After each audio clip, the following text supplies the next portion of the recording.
पुण्याहून अक्कलकोटला जात असाल तर ही चूक बिलकुल करू नका। श्री स्वामी समर्थ मित्रांनो, अक्कलकोटला आल्यावर लोक मुख्य मंदिर पाहून परत येतात, पण अक्कलकोटला अजून खूप काही आहे। तुम्हाला माहीत आहे का? अक्कलकोटला एका दिवसात काय काय पाहू शकता मी तुम्हाला आज एका मिनिटात सांगणार आहे, तर ही रील नक्की सेव्ह आणि शेअर करा। वटवृक्ष मंदिर, इथे श्री स्वामी समर्थ महाराज बसायचे असं मानलं जातं।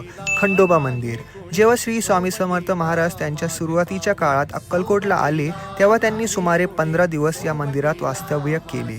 गुरु मंदिर, याच ठिकाणी स्वामींचे पावले जागोजागी उमटले आहे। समाधी मंदिर आहे चोळप्पा महाराजांचा वाडा। हे सगळं एका दिवसात व्यवस्थित पाहायचं असेल तर प्लॅनिंग खूप महत्त्वाची असते, म्हणूनच आमच्या पुणे ते अक्कलकोट यात्रेत तुमचं स्वागत आहे। ही यात्रा फक्त 1800 रुपये असते। ही यात्रा दर महिन्याला पुण्याहून असते। येणारी यात्रा 23-24 मेला आहे।